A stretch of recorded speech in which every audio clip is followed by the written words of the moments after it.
Alright, hello everyone, I'm Ezra Silver and welcome to a new video. I'm obviously not dressed wearing what I usually wear. This is my Riddler jacket, my Riddler glasses, and I am here because today is officially the first day where drama is done. I mean, yes, technically the quad's been done for a couple days now, but there was still work to be done, things you could do. So there's the first official day where drama is completely, entirely, in every way done. And therefore, I thought it would be a good time to look back, to go over what I have done in my illustrious drama career so far in SJC, and just break down every performance I made, because I posted 3 out of 4 of them. The second one I didn't have the entire video for, unfortunately. There's no trace of that, so I couldn't post that one. But I posted 3 of the 4. And, yeah. So why don't we break them down, being as how everyone's seen them. Why don't I give a bit of a behind the scenes? So, we start off our performances with, the radio play. And for those of you who still don't understand the concept of what a radio play is, a radio play is basically, in the old times, to give you a little bit of a history lesson, in the old days, before TVs and all that, people would have radios, right? And they would listen to things on the radio. Some of the things they listened to were plays. So the actors, it didn't matter what kind of body they had, that wasn't specified. It was the voice. It was all dependent on voice. And yeah, that's a radio play. So that's the reason why you can't see anyone performing. I know that makes the video kind of bland, but that's kind of the point of it, is that you can't see anyone performing. It's solely based on voice. You have to picture what the person is doing. You have to picture what's going on in the play. It's solely out of the radio, which is why, there's the radio on the table, which is kind of a nice touch. And then there's the shadow screen. They call it shadow. Those big white screens are called shadow screens, for those of you who don't know. And we're all sitting behind there, This is the only play this year that we didn't have to memorize the script, because obviously we were behind the thing. We didn't have to act, so we just could have the script with us the whole time. And so we didn't get to choose the groups. I was just randomly put into Frankenstein as a first kind of intro performance to get us used to drama. So the only thing I can really talk about is not so much performance and like tics and whatnot, but the voice. The voice is the only thing I can really break down, because that's pretty much all the performance is voice. Now, that one was interesting. I wouldn't consider it my best performance, both vocally or in general. It's not my favorite either, because even behind the screens, I was doing like some hand motions. Obviously, I didn't want to do too much, because I didn't want to draw attention to us behind the thing. But I was doing hand gestures behind it because of, because it's me. So, there's the actor inside I wanted to get out. But that character is Professor Waldman. That's the character I voiced, that's the character I portray. He's this old, I haven't looked on the script in a while, so I don't remember the specifics of it, but he's an old professor at this one generic school, and he's got this eager student in Victor, who he sees a lot of himself in, and he's trying to teach him. Well, he's not trying to teach him, but they have nice little background chats about the secret of life and all that. I'm sorry, Rocky's being Rocky over here. But I guess in the way, the play had me, Ethan, Kez, and Malika casted, and then from there we had to pick our characters. There was 3 guys and 1 girl, and even though we were a cast of 2 guys, 2 girls, so Malika ended up playing the female, Kez ended up playing the guy, Ethan played the main character, of course, because it's Ethan, and I played Professor Waldman. So, Professor Waldman, how did I get his voice? Because that's I think what a lot of people liked about that one was my voice. A lot of people say I really hit the nail on the head with that one, which I don't know how true it is, because I don't think that much myself, so I wouldn't know. But how did I get Professor Waldman? Obviously, he was English. They were all English. And obviously, he was a professor, which didn't do much in terms of helping me with the voice. But I had to envision what would he look like. Well, first, I had to envision what he looked like because I want a voice that matched what people would think he looked like. And to me, when I think of Professor Wholesome, like an old professor, I think of Chris's uncle from Sonic X. I don't know why, but I think of some like old dude with a lab coat and like kind of baggy pant, not too baggy, not like rapper baggy, but like kind of baggy. Like it's not tight jeans, but it's like baggy, kind of, maybe like khakis or something. And then like just a plain generic shirt, and then like gray hair that kind of goes everywhere because it's like untamed and it's not very neat, but it's kind of there. So that's kind of how I picture it.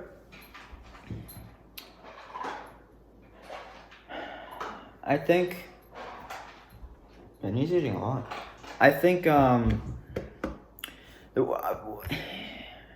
didn't get his voice right off the bat. Like it took a little bit for me to figure it out. I mean, I only had like a day or so to figure it out. And I did figure it out relatively quickly. I just didn't figure it out immediately.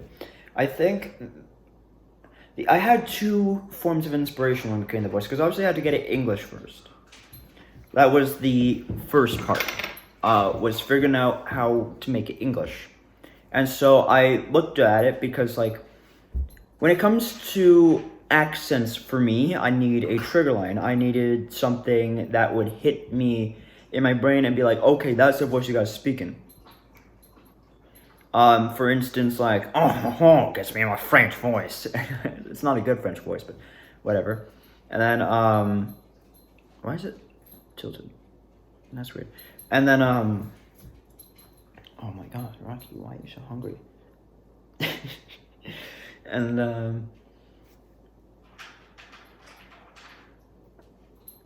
And yeah, so but anyways, it's trigger lines that get me into those kind of accents. And so I needed some sort of line or some sort of thing, some sort of, Rocky, no! No. Bad boy. Sorry, he's trying to eat an Easter egg. I needed some sort of thing that my brain was like, oh yeah, that's how you speak, to get to where I am. And so I called upon one of the only English, like, kind of English people that I knew how to voice, and that's Bane from The Dark Knight Rises. I've done his voice a couple times on the channel, and I wouldn't say I'm the best at it, but I think in my own regard, I'm pretty damn good at it. And so that was the first part. Like, that got me the English aspect of the voice. Like, oh, yes, Mr. Wayne. You think the dark is your ally. You merely adopted the dark. I was born in it. Molded by it. I didn't see the light until I was already a man, and by then it was nothing but blinding. Nobody cared who I was till I put on the mask. So you can see where, like, you can tell that's in my voice when I'm doing Professor Waldman. It's like, Emery, you know, it gives that, or sorry, no, Victor. Like, you can hear it in there, and like the way I talk, like how I just emphasize some words, that kind of came with the Bane voice too. It's like nobody cared who I was, because you emphasizes most words. Bane, I'm talking about Bane right now. Bane emphasizes most words in the middle of the sentence. I would know because I studied. I've memorized most of his lines. It's like nobody cared who I was till I put on the mask. You think the dark is your ally. So he it's always like the first or the second last or the last word that he emphasizes. And so like a lot of those mannerisms, a lot of those speech things, that came from Bane. That's how I got that. And then but that wasn't it, because obviously I didn't feel like that was old enough, in my opinion. I still needed that old kind of old man voice to show the professor, who's this, you know, kind of close to retirement professor that's just teaching some students that he enjoys. And so the initial idea was, oh, who can I do that? Who can I fuse with Bane? Who has a semi-similar voice to Bane that I can infuse with to make that perfect old man British voice? And then it dawned on me. I was thinking through my references, thinking about people that I know the voices of and that I can do voices of, and I was looking at movies, I was looking at TV shows, and then it hit me. A video game. A video game of a character that I also can nail pretty decently alongside Bane.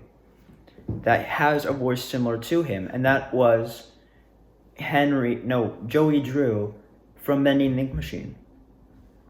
Because Joey's old, right? So he's got that old kind of voice. And so that gave that old kind of aspect to Professor Wildman. And he's like, Henry, so soon. I didn't expect to see you for another hour. And so, like, and that wasn't as good, but, like, it's alright, in my opinion. And so, you put the two together, you get the old of Henry and the mannerisms of Bane, and you fuse that kind of British, you fuse the accents that they have, and it gave me the Professor Waldman.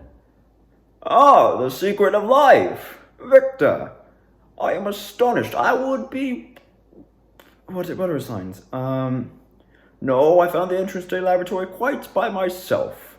You see, like it's got like the mixture of both of them, and you can tell it's both of them. Like sometimes it's more one than the other, but it took both of those guys to make Professor Waldman, and so now that's the Professor Waldman. Everyone loved that voice. Like honestly, I knew I hit the nail on the head when I got that. My group knew it. And then the people loved it.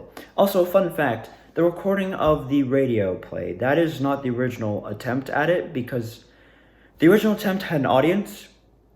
We did in front of people, and then, and that was good, but no one recorded it. And we were like, oh, that's so good, man, I really wish I recorded that, I really wish I could see that. And Miss Chegas, my teacher, you would have seen her if you watched the Wholesome teacher video. I'll put the links to the plays and all the drama stuff in the link in the description below. But like, you know, she was like, oh well, if you want, you know, you can stay in at lunch tomorrow and recorded that, and be like, okay, we all agreed to do so, and we did. So that's the second attempt. That was the lunch break one that you guys can see. I don't remember it well enough to confirm or deny whether or not the first attempt was better than the second attempt, but who knows. So that covers majority of the radio play. There's only one other thing that I can really talk about with that one, and that is the scene. So because the whole point of the radio play was that you were acting behind a thing so you couldn't see yourself, so you had to envision everything that was going on. But Ethan, being the overachiever that he is, because Ethan, he had this idea that we were all like, oh, okay, yeah, sure, maybe. Which was, if you guys seen it, you would know. If you haven't, like I said, check it out before I keep talking about this, otherwise I'm spoiling everything. But like, his idea was to have a scene where like the lights, the strobe light flashes to kind of look like lightning or something, and the Frankenstein chokes out Professor Waldman, and that's how he dies. Because in the script, Professor Waldman dies. Like, he was always going to die, but Ethan wanted to add more flavor to that. He wanted to add more impact. And so obviously we ended up going through with that. And although it like kind of broke the point of the radio play, everyone's jaws were on the floor for that, from what I heard. But I think that's the only thing I can really like cover aside from that. And it was actually really interesting because like we were trying so hard the whole time, because that was like a big issue, was that like you could hear the paper flipping sometimes when people were flipping through the script. So we had to make sure we were being really careful. And it got to that scene, and so after we showed it to to Kezia and Malika, and they were like, "Oh my God, yes, do it!" And we like showed it to the people, and they were like, "Oh my God, yes!" When we were showing it to the people, we knew we had to be like extra careful. So, there's actually one of my lines, and it's like, it's where I'm about to stab Frankenstein, and basically how we did it was I would say my line, but that was like the only line I had to really memorize, because Ethan would put his script down when my line started, and it'd be like, no, let go. Well, that's not my voice, sorry. It'd be like, no, he's got me in the clutch of his hand. And I would like, as I was doing that, I would slowly put the paper down, and then I'd get back up, like I'd crouch, put it on the floor slowly, and then spring back up, and Ethan would like, he wouldn't choke me, he'd just put his hands around me. So it would look like that, and then I'd bend over, I'd bend backwards right? So obviously I was leaning like I was being choked. He would have his hands on me, and I would just recite the rest of my line while I was saying it. It wouldn't be too much, but I would recite my line, and then um, we told the person doing the lights to turn off the lights, and then when they turn off the lights, Kezia, she would be there and turn on the strobe light, and she did. So obviously, strobe light flickered, lightning, yada yada, I'm being choked out, and then, oh no, Victor got away, the monster left with my mangled body. I died, woohoo. And that was generally it. So it was, thank God, like the wonderful sound effects by Ethan and Malika. They picked out the sound effects. Malika was mainly in charge of sound effects, and then Kezia for the obvious coordination with the strobe light, the people on the other side of the shadow screen for the light, and then me and Ethan obviously for making the scene look believable. Actually, the second time, I think that's the one scene, I don't know, I didn't see the first one, but I think it's the one scene that we did better on the first time, is the choking out scene, because I think if you watch the radio play, you can see me like falling backwards, which in a way is cool and all that, right? But it was supposed to be just like a still shot, but I was in the process of falling backwards. Not that had any significance, but I was already so like bent backwards to the point where I couldn't just raise myself back up. So I kind of had to like drop to the floor. So Ethan would like slowly lean over, and I would slowly lean backwards, waiting for, like holding my hand out to grab the floor, and then Ethan would let go, obviously, and I would remain quiet for the rest of the thing. But I think you can see that in the thing. You can see me starting to like lean over, and you can see Ethan starting to like lean forward to help support me on my way down, and then that was that. So that covers the radio play. And geez, that was already 17 minutes. Wow. So now it's time for the next performance. The next performance is the one that I didn't get to record, unfortunately, but I really wish I did, because that had some really good moments. I mean, it was, in my opinion, probably one of the worst, if not my worst performance, like this year. But it was probably, it had some like, anyway, sorry for the little omission.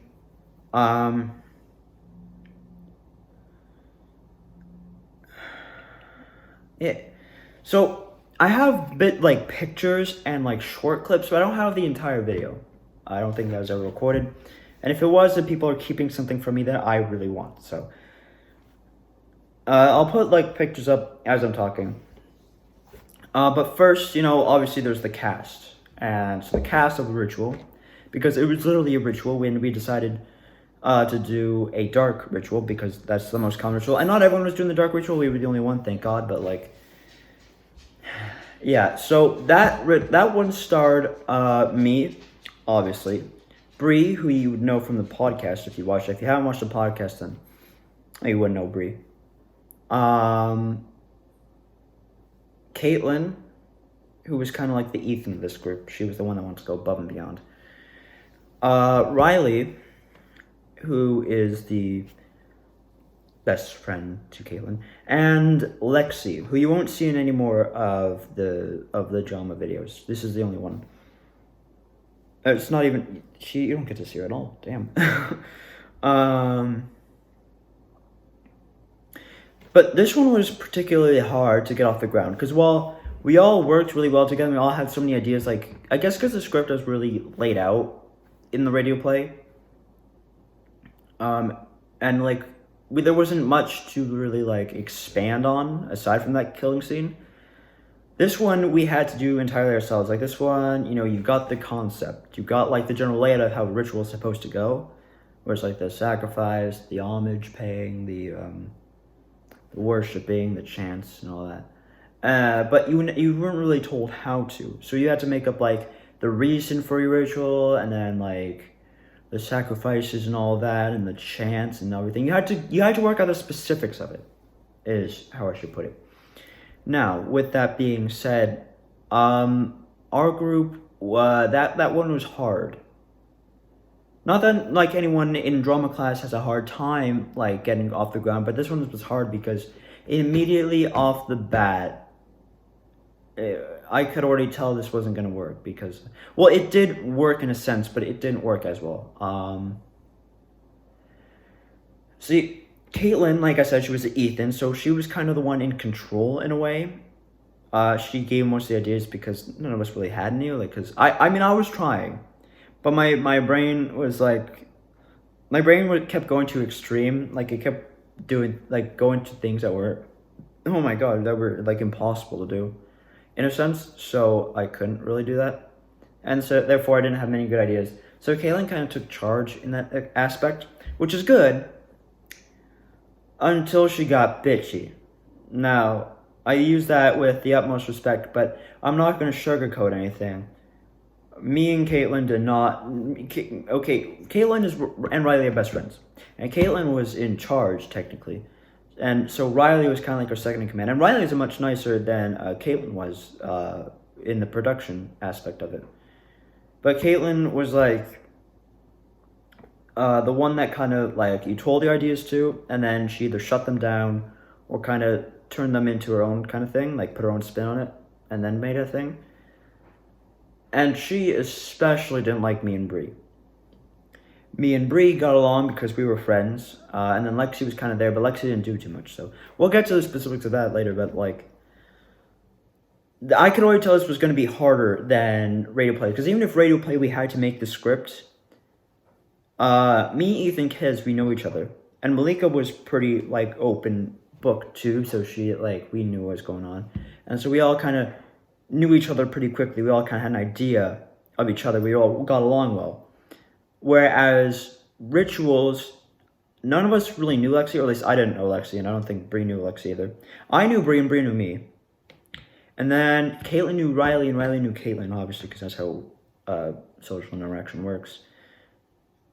But me and Bree didn't know Riley and Caitlin that well. And that already, like, we all got really quiet together. Like, we'd all meet up together, and we all start off really quiet because, like, all of us were like, so, who's gonna speak? Anyone got any ideas?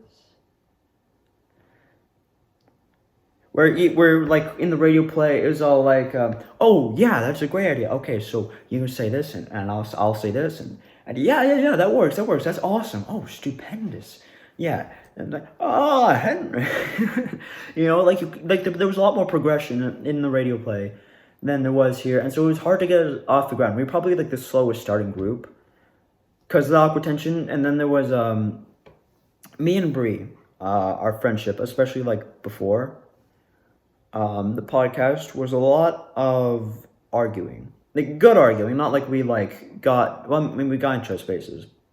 But it was like, it was a good arguing. Like, we'd argue and we'd enjoy it. So,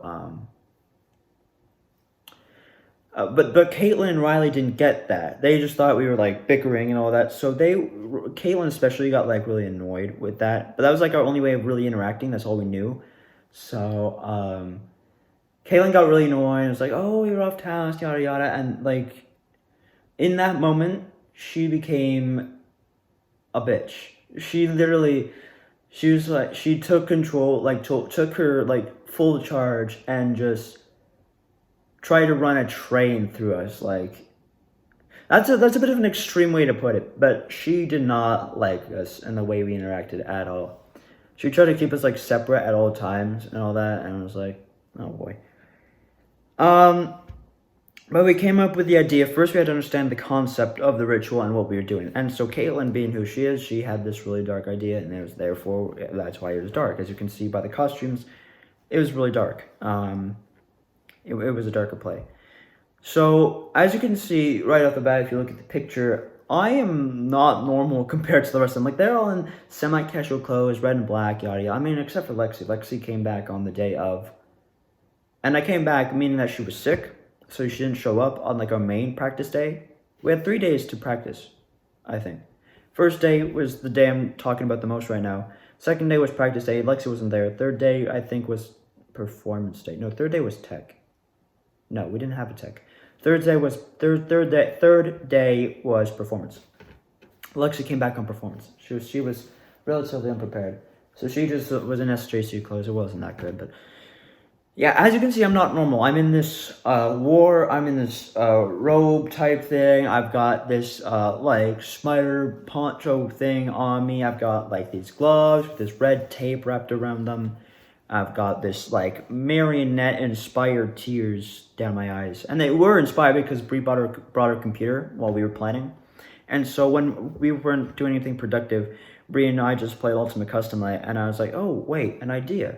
Since I can't have my full head covered, because the original idea was to have the full head covered, because I have this, like, mask that covers my full head, and I'd have like, these red, like, glowing glasses on that I'd flip on the switch, and they'd start, like, go on, and then after a bit of time, come off, and then on, and off, and it'd be like that, and it'd be ominous and cool. But we can't have our full face covered, so that idea got scrapped. And I was like, wait, if I have to show my face, and I'm trying to look like a god, Brie, look at the Nightmarion. That's an idea. What if we did something like that down my eyes?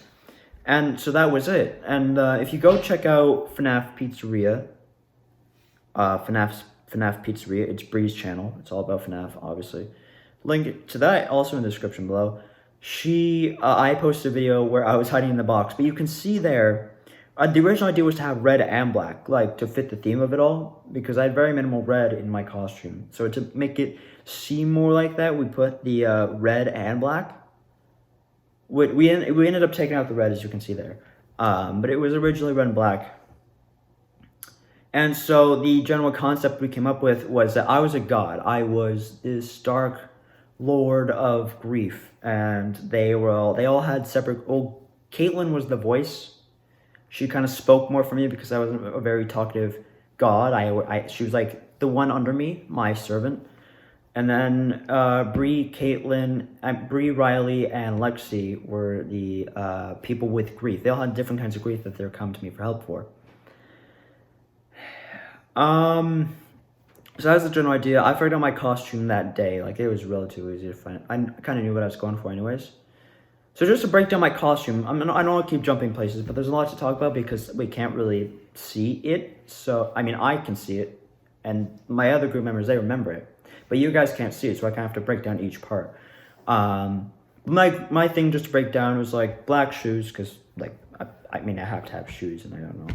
And then, the black robe, this black robe was from, like, Halloween grade 8. I'm surprised it still fit me. It didn't fit me at all. Like, I mean, in terms of body, like, it was okay. I guess the legs, like, it showed the legs a bit. So, obviously, it's again small.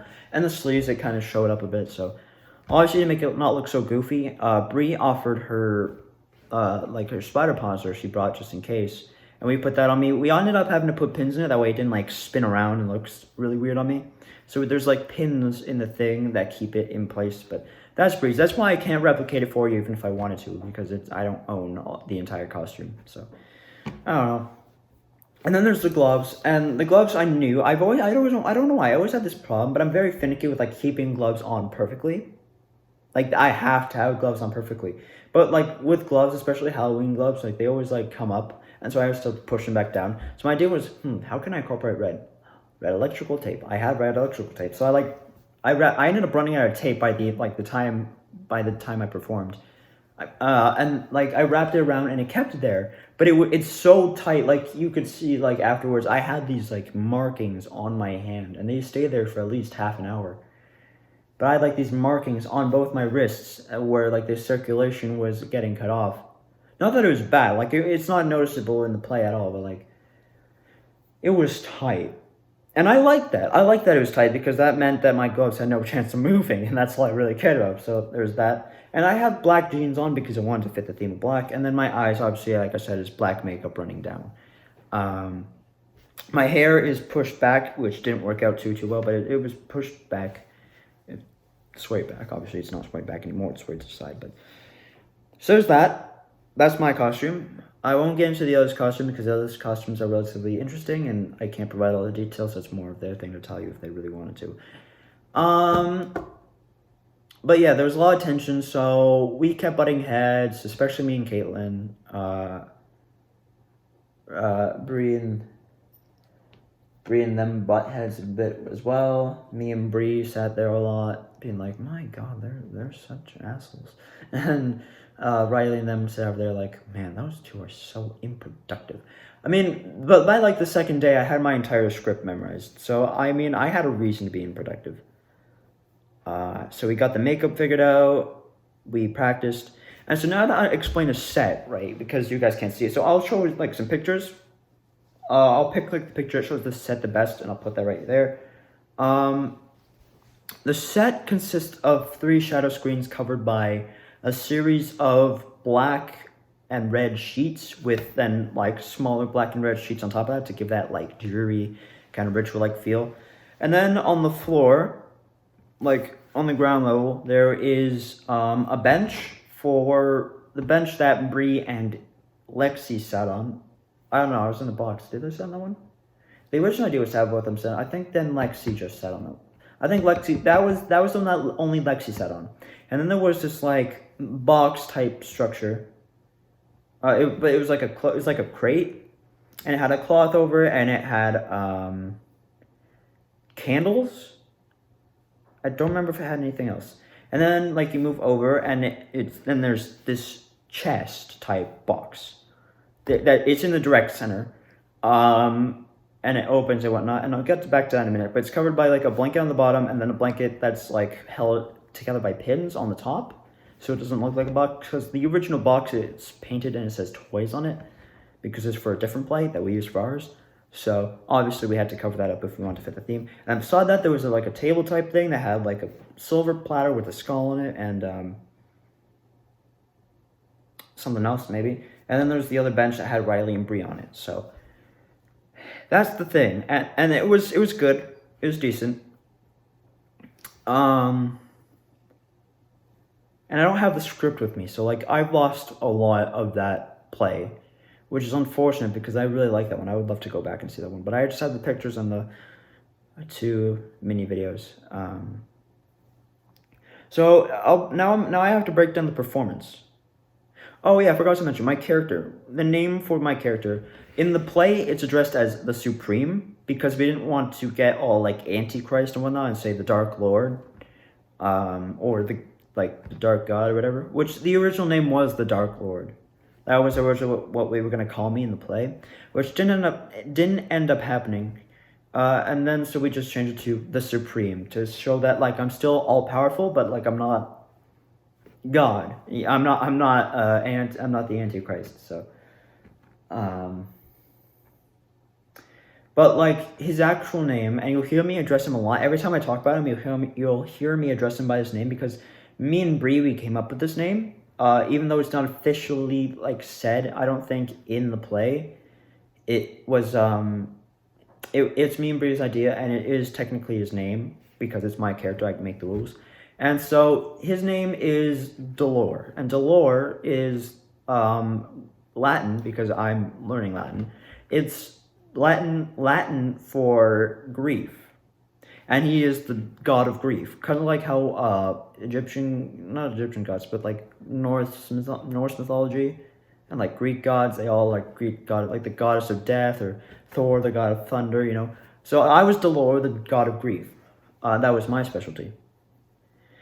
And so, I really wish I had the script. Honestly, I went looking through my binder, and I was so upset when I didn't have the script. And then I looked on my computer, and I didn't find it either, so.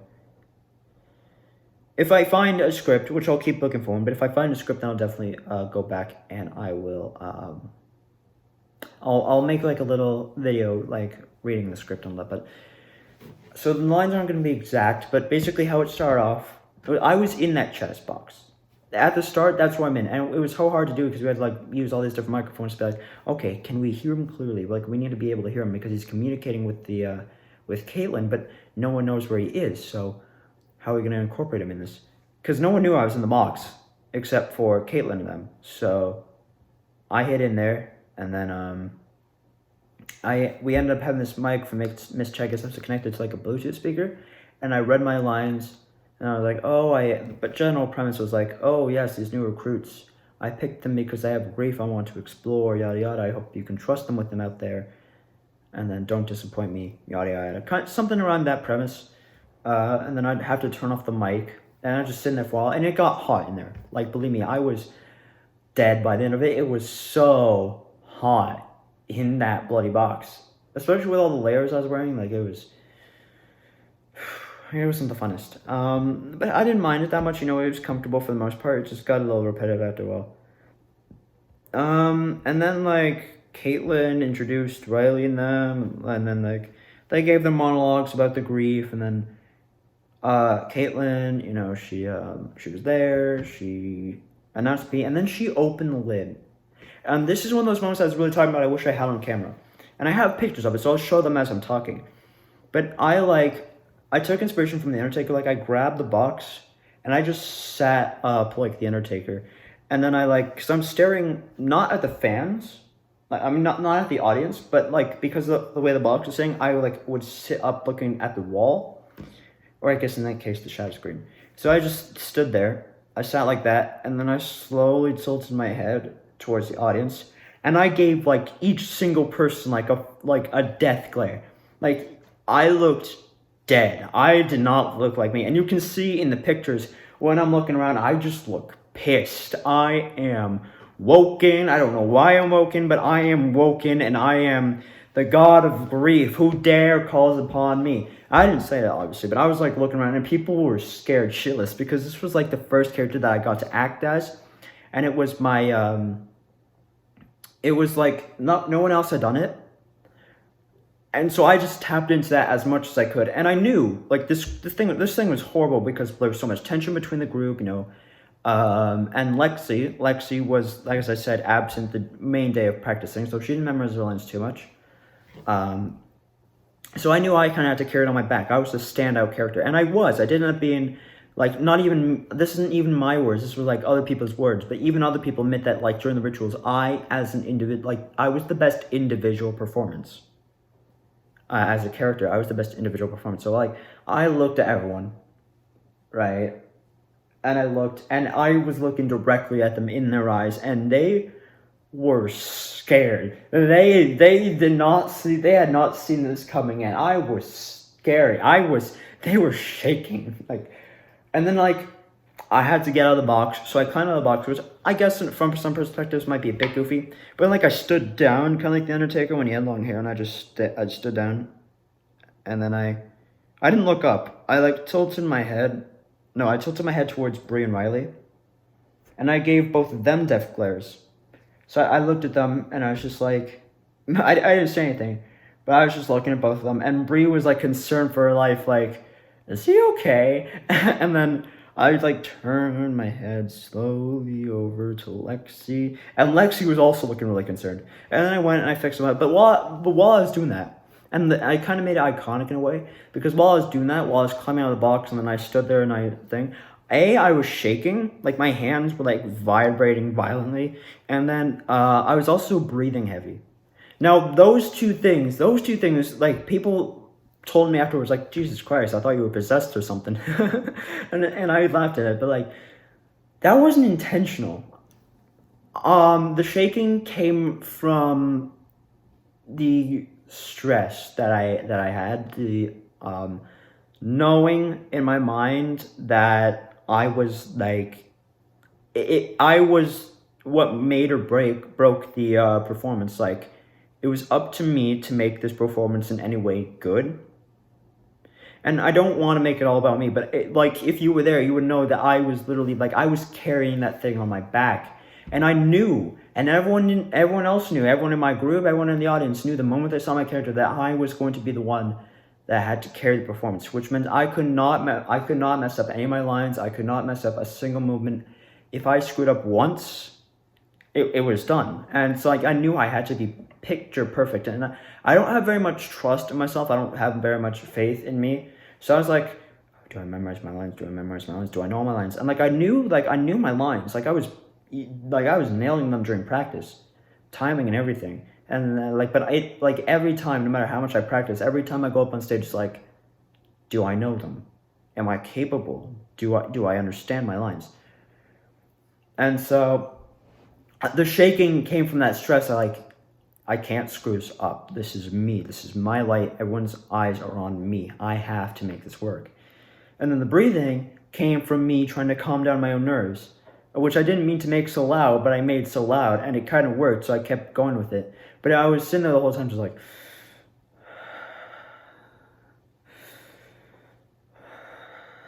I mean, I didn't do it through the whole performance, it's only that starting area. But like... And then I went and I fixed this skull that we had on this little platter, like I said. Because they told me like, oh yeah, you should do a bit of stage business, like fix the thing and all that. And I did, and then I gave my first lines, and I was talking, and I had this like, I knew I couldn't talk normally, and I didn't want to do a British accent. Not that I was going to do a British accent, but like I knew I couldn't do an accent that people could replicate in a way. So I had to do this like really intense voice. And I did. I brought out like so much aggression and so much intensity with my voice because I was a god, right?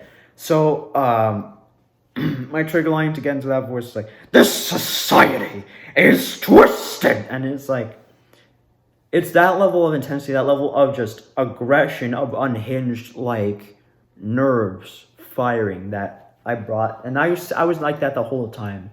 And thank God I yell a lot because my vocal cords kept up the whole thing, thank God. But I was, we did some stuff, and there was like the first trial, which was like, the chanting. It was the painting. I actually have the painting. It's this painting of an eye. Basically, Caitlin took some finger paint, and she painted the eye. She didn't actually paint the eye. She painted it before the performance, so she just pretended to paint the eye, kind of glazed over a bit. And she told everyone to come over. She was like, okay, paint the eye yourselves. And they all did. Yeah, they all painted the eye. And then they like moved it to the floor. And they put it in the center. And then Kay was like, okay, watch and repeat after me. And then she held her hand over the thing. And she spun around in a circle and was like, turn your grief into anger. And she's like, join in. And I was like, everyone to turn your grief into anger. And then I went and I added my own little piece in there. And I was like, now I shall add this is not my Delora voice, but like, now I shall add the skull of the first grieved. And that was the skull that I had fixed earlier. And like, I plopped it down in the iris in the center of the eye. And then I commenced with everyone. And we all shouted, turn your grief into anger, turn your grief into anger. I'll put a clip right here. This is one of the few short clips I have, so boom. Turn your grief into anger. Turn your grief into anger. Turn your grief into anger. Okay, so. And after that, it was finally time for my moment to shine. The time that everyone had been waiting for, my moment that really solidified my character. And everyone knew it, I knew it. I had written my own monologue. That was like a job I had to do, and I did quite well. And it was good. It really captured everything I was going for. It captured my morals, captured why everyone's here, what the purpose of this all was. And it was called the listening portion, which they could have been worded better, but like, hey, whatever. So, I went, and as I said, this society is twisted. It believes grief can be solved with words of a counselor or forgiveness. They have lost their understanding. I mean, I'm trying to keep it down because my grandmother's sleeping, so I'm obviously not doing the full-fledged voice, but like, they have lost their understanding. The only way to rid grief is to exact it back at those who have wronged you. That's actually one of my short clips as well, so I'll put that right. Their understanding. The only way to rid grief is to exact it back at those who have wronged you. Here. And I was like, use it. Do not confuse it with content. Take that grief and mold it into a match which you place in the oil to spark that anger so desperately wanting to get out. Return to those who have wronged you and exact it back what they have done to you. Knock them off the high pedestals they have made climbing on people such as yourself. Take the grief, use it, wield it like a tool to meld your vengeance.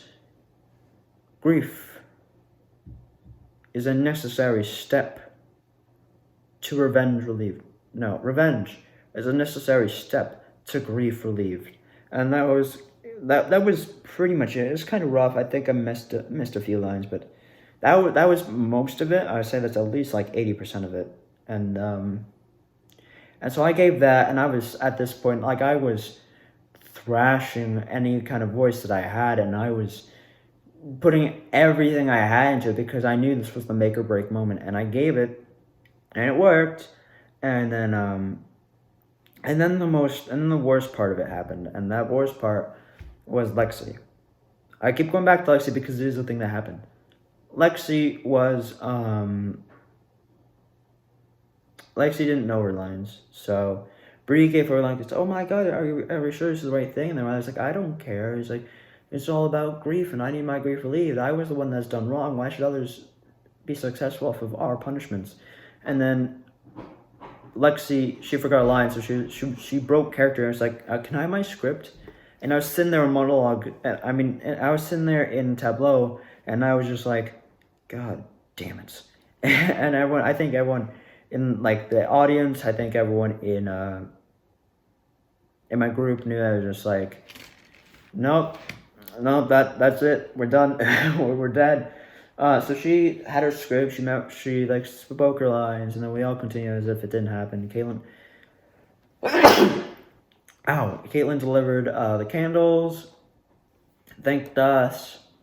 I sent them on the way, and then I climbed back in my box, kind of in this like cartoonish kind of way, where it's like and next time, because I was like, and that was only the start of the eye of the grieving.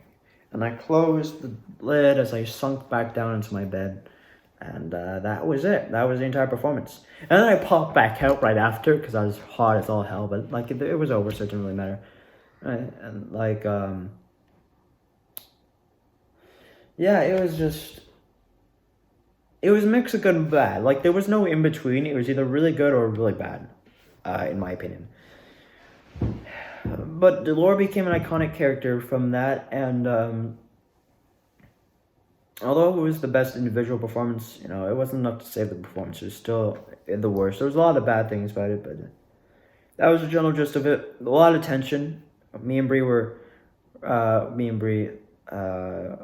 we sighed waves of relief from no longer having to work with that group because that was horrible.